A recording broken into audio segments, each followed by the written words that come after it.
தயாரிப்பாளர் சங்கம் பெப்சி இடையே சமரசம் ஏற்பட்டிருக்கிறது. மேலும் விவரங்களை செய்தியாளர் சுரேஷ் வழங்கிட கேட்கலாம். சுரேஷ் வணக்கம், முழு தகவல்களை சொல்லுங்க. வணக்கம். அதாவது பல்வேறு பிரச்சனைகளை மையமாக வைத்து தமிழ் திரைப்பட தயாரிப்பாளர் சங்கத்தின் உறுப்பினர்கள் தயாரிக்கக்கூடிய படங்கள்ல பெப்சி அமைப்பினுடைய உறுப்பினர்கள் பணியாற்றுவதை நிறுத்த வேண்டும், ஒத்துழைப்பு வழங்கக்கூடாது என தென்னிந்திய திரைப்பட தொழிலாளர் சம்மேளன உறுப்பினர்களுக்கு கடந்த ஏப்ரல் மாதம் பெப்சி கடிதம் அனுப்பியிருந்தது. இதனால் இந்த படப்பிடிப்பு மற்றும் பட தயாரிப்பு பணிகள் பாதிக்கப்பட்டுள்ளதாக கூறி தமிழ் திரைப்பட தயாரிப்பாளர்கள் சங்கத்தின் சார்பில் உயர்நீதிமன்றத்தில் வழக்கு தாக்கல் செய்யப்பட்டது.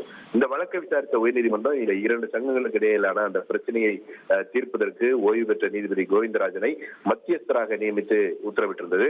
இந்த நிலையில இந்த வழக்கு நீதிபதி தனபால் முன்பு விசாரணைக்கு வந்தது. அப்போது மத்தியஸ்தர் நடத்திய பேச்சுவார்த்தையில இரண்டு தரப்புக்கும் இடையே சமரசம் ஏற்பட்டுள்ளதாக தயாரிப்பாளர் சங்கம் தரப்பிலும் பெப்சி தரப்பிலும் தெரிவிக்கப்பட்டது. இதை பதிவு செய்து கொண்ட நீதிபதி தயாரிப்பாளர் சங்கம் தாக்கல் செய்த அந்த வழக்கை முடித்து வைத்து உத்தரவிட்டிருக்கிறார். தகவல்களுக்கு நன்றி சுரேஷ். இனி செல்லும் இடமெல்லாம் செய்தி. தந்தை டிவியின் வாட்ஸ்அப் சேனலை ஃபாலோ பண்ணினா செல்லருக்கும் இடமெல்லாம் செய்தி. இதோ QR கோட் இப்பவே ஸ்கேன் பண்ணுங்க, ஃபாலோ பண்ணுங்க.